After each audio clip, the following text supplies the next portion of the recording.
Lumber got delivered, chaos with it, brought wrong materials here for somebody else's job. We don't have enough of it. We don't have enough blocking to block off the I-joist across this pony wall there. Well, we got a forklift delivered, and now the forklift is stuck in the mud. And yeah, it's a lot right now. Are you ready for the biggest part of this cabin build? Today is framing day. If you haven't seen that previous episode, we have our footings all poured. They're all backfilled. We also set our septic tank. We ran our utility lines. We got power, we got water. It's all under the foundation. Let's go get our lumber. Man, I knew this was gonna happen. I'm so glad I came right now. I got the call from the delivery driver. He's like, hey, the road is too tight for me to make it turn. And there's an easier way in here. I gotta buckle up. There's an easier way to get in here. And I gotta essentially come rescue this guy, help him turn around because he went down like a private driveway in a fire exit drive road. So gotta go help him turn around and help him take the easy way in. That's the unfortunate part about living in or building a place in, you know, the mountains essentially, or in hills, is that deliveries, sometimes there's multiple entrants and GPS will only give you one way in. So here we are going doing a search and rescue.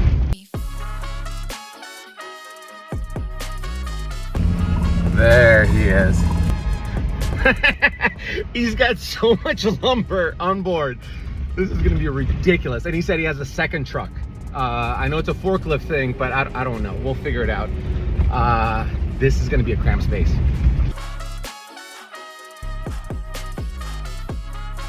What a sweet kid. I asked him, how good are you backing up your semi? He's like, It's like, all right, let me get you a couple options. Gave him option A, B, and C. I think C is the best one.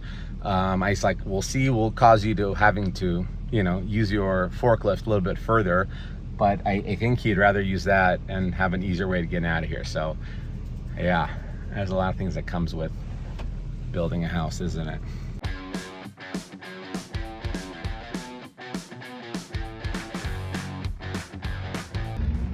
There's a second truck, not as much load on it, but second forklift, more materials.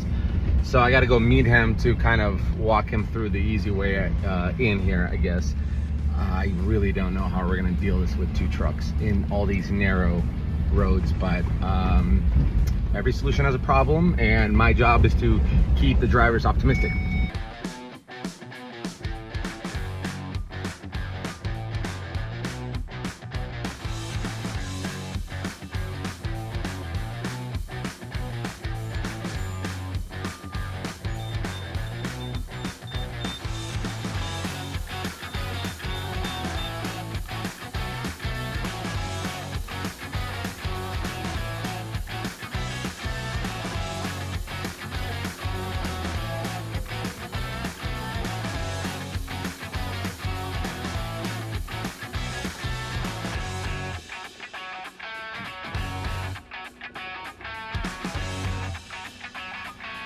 Truck is done. That's a lot of stuff. We got a second truck coming in.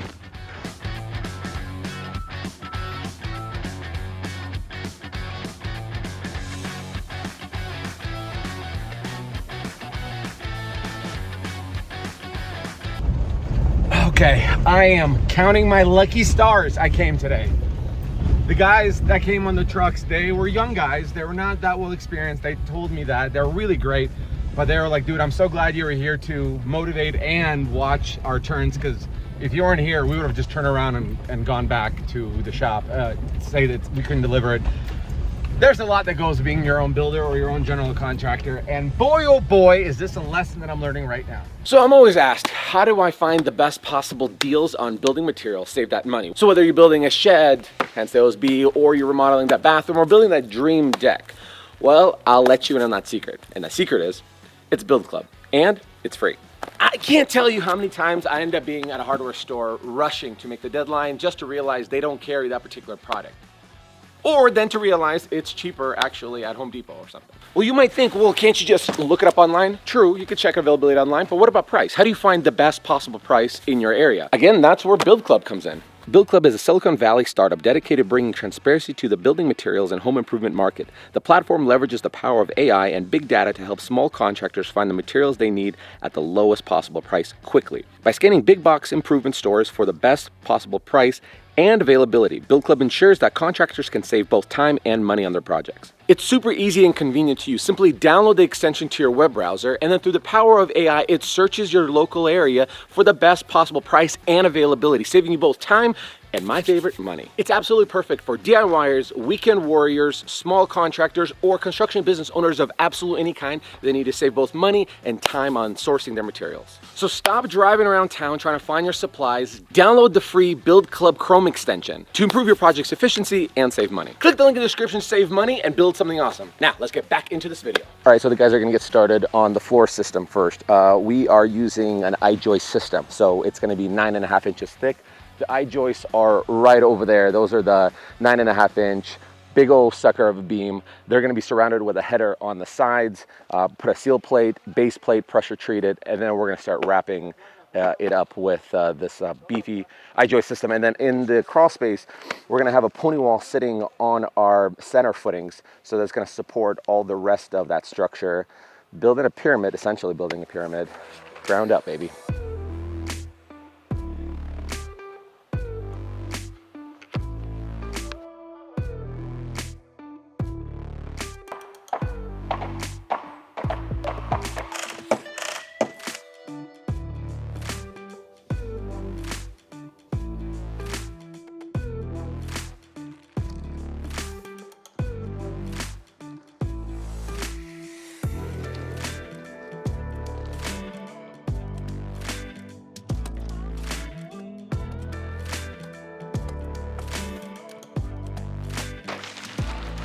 Oh, hold on a second.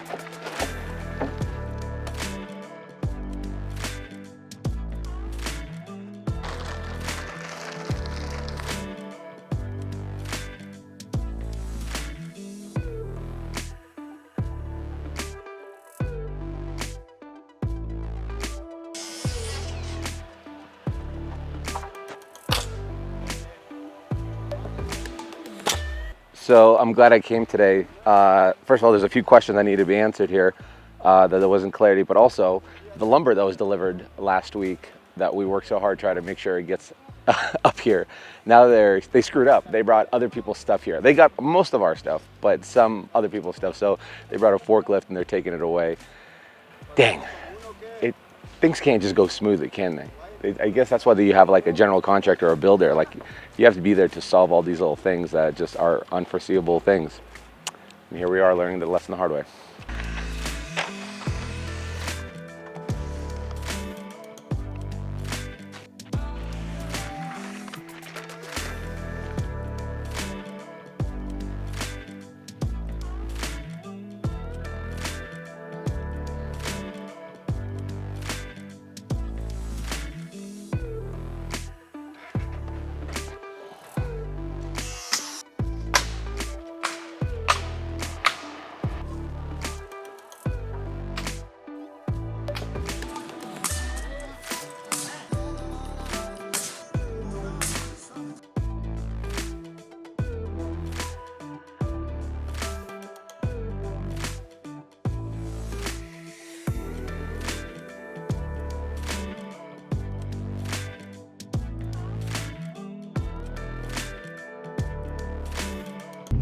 Day one of framing went well.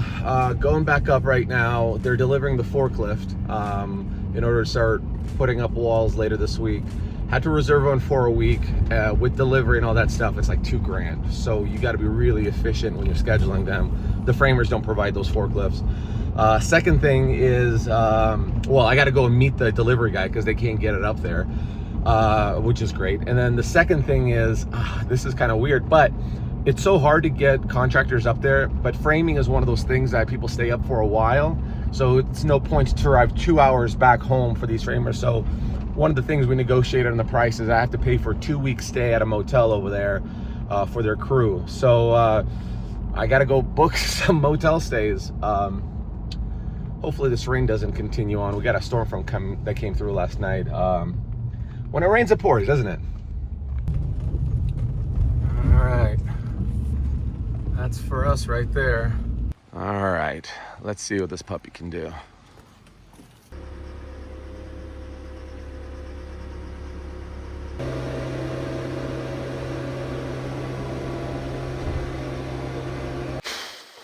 I don't know. This is just everything I feel is like going against us.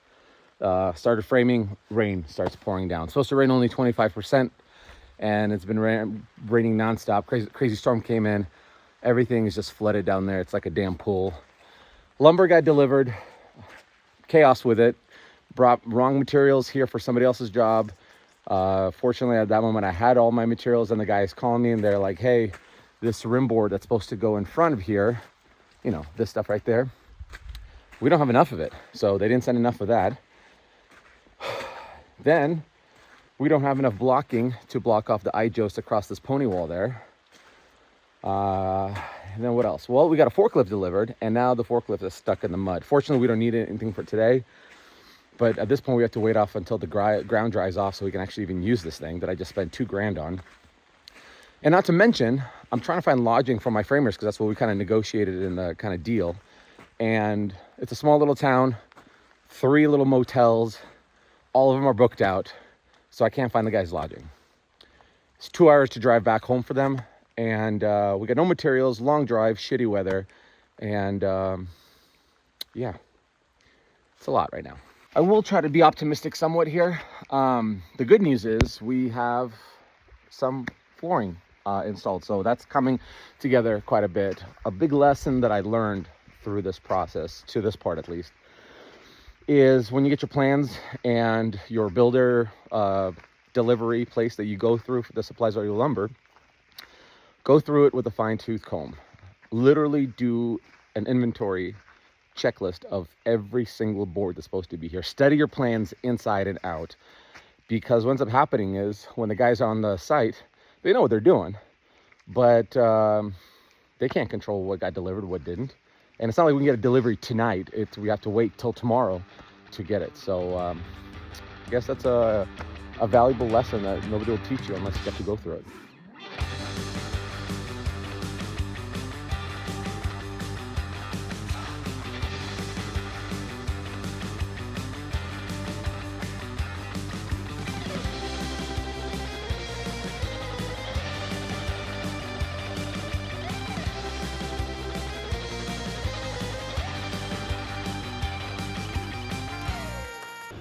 So the rest of the materials still have not showed up yet. So the guys aren't wasting any time. They're getting as much flooring in as possible. And right now we're gonna start working on the walls, at least this side of the wall. They're supposed to be delivered the rest of the stuff any minute now so they could finish the perimeter and the rest of the floors. But at this point, when you have to deliver something 2 hours away, beggars cannot be choosers. But look, we have some flooring.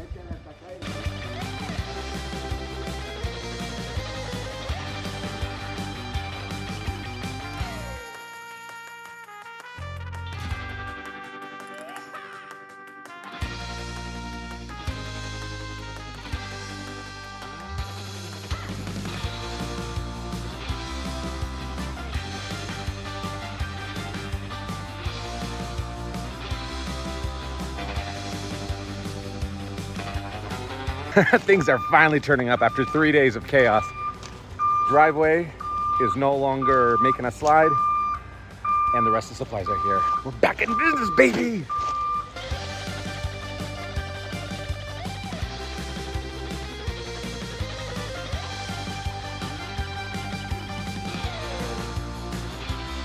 All right, that rain really kicked our butt, but today's a new day. The guys are on fire. We got one wall. This is the kitchen. Nice, large, spacious kitchen.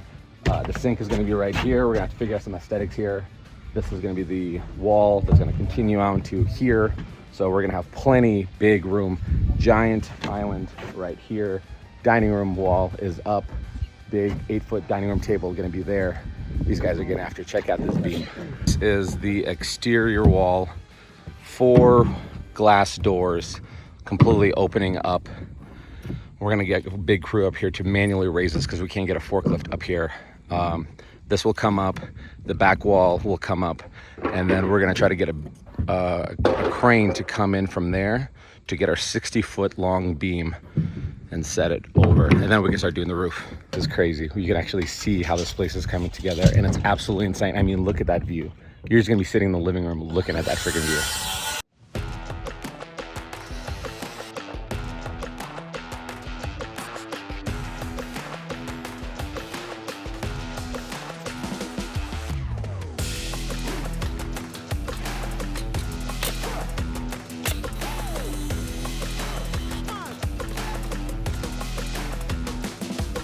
Look what we just got going on here. The walls are up. I tried getting here early enough so I could help pick it up. They said their crew is coming. They're gonna manually pick it up just because we don't have anywhere to put the forklifts, as you can see. But the crew just left. It sucks that I missed them. So what they ended up doing is they took this wall, they brought the forklift down where this pile of wood is, and they hoisted that up. And then for this wall, they brought it over here. This is unreal. This is so freaking sick to see. The plan for today is they're gonna start working on the rest of these walls right here. The beam is supposed to, I have a glulam beam that is 8 inches wide, 36 inches deep, and 60 feet long. That's gonna be the biggest hurdle to overcome. It's supposed to be set Wednesday, but we need to figure out a way for them to get it up here, for the way to get a crane up here. And that is what's making me losing sleep right now. But that's tomorrow, Alex's problem, I guess.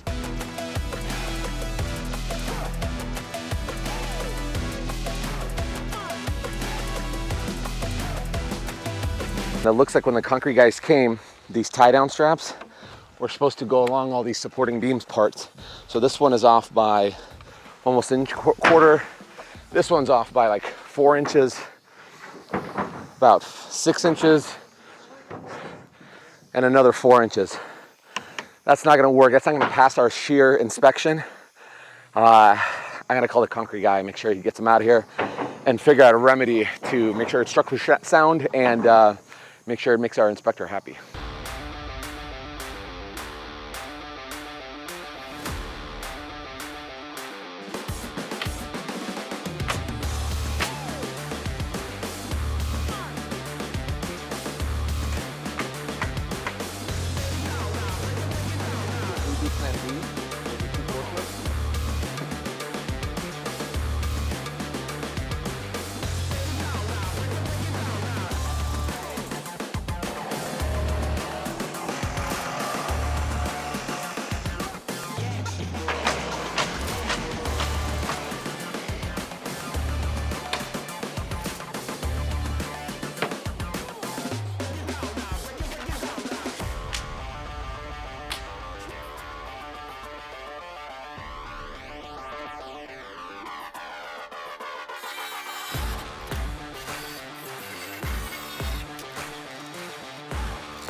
I'm gonna predict that the #1 comment section is gonna be like, I thought you were building this yourself. Here's a couple of reasons why I'm not building it myself. Look how intricate this is. This is art almost. This is framing art. In fact, it's framing porn in a way. There's no way I could pull that off with my skill set. #2, this is requiring a crew. It's just me, and even if I get an extra set of hands, I still can't pull this off. And #3, I'm trying to help the guys, and they like say no because I'm basically a liability. I'm a walking liability. So in the meantime, all I could do is supervise to make sure that all the supplies are coming, all the hardware coming, and finding things that I'm hearing from them that somebody else didn't account for. So essentially, I'm a glorified problem solver. Inexperienced on it.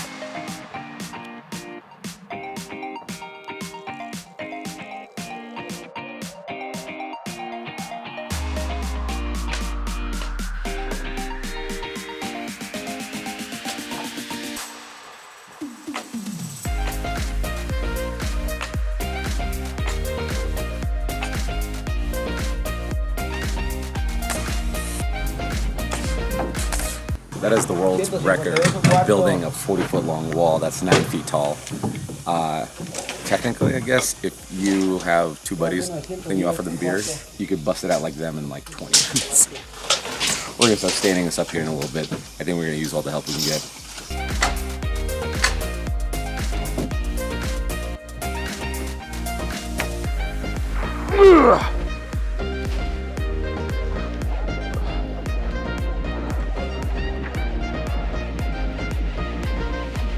Is it on top or bottom? Pull it back. Ooh, there you go.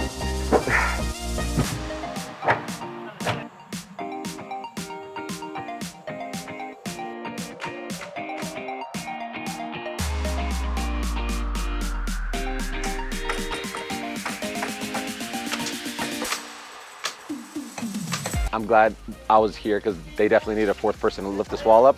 But right now they're working on the partition here. So when you walk in, there's like the mud room, there's a laundry room, there's the furnace room, and what else is there? Washing. Well, yes, a laundry room. So washer, laundry room, closet, mud room, primary bedroom, and then this is the closet and the primary bathroom. Not primary bathroom, but the shared bathroom, because there's going to be a door right there. It's taking everything I got not to try to pick up some tools and do something. But I'm practicing restraint because they're gonna yell at me.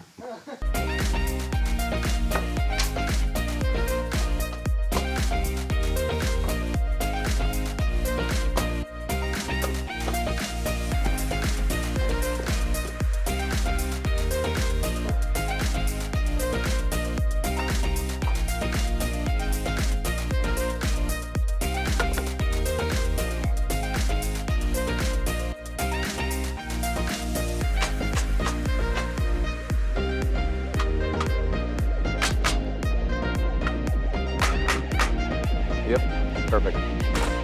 Good. So what's interesting is you follow the plans and the plans kind of screw you over. This is a tiny short door. So we're gonna raise it to about an 84-inch door, which traditionally comes on the interior door. But that's just, I mean, architects and the rest of the crew, they're just following instructions. And I'm glad we caught that. All right, guys, that concludes part 1 of the A-frame framing build. As you can see, we have our dining room, our kitchen. This is the hallway, giant ceilings. These are 9-foot tall ceilings. Our bedrooms, our water closets, our furnace rooms, our mudroom, everything is here. This is as far as we can get. Make sure you tune in for episode 2 or part 2, where they're gonna, basically, it's the hardest part of this entire build. 3 miracles have to happen on that video. We're gonna have to get a 3-foot wide by 60 feet long beam up here. Narrow mountain roads, terrible, terrible roads, long trailers. I don't know if all 3 miracles are gonna line up, but make sure you tune in next time and see if I end up fainting from all this. No, no, no, no, flat, flat, flat. You gotta flatten it out more. Nope, nope, nope. It's tilting. No, no, no, no, no, no, no!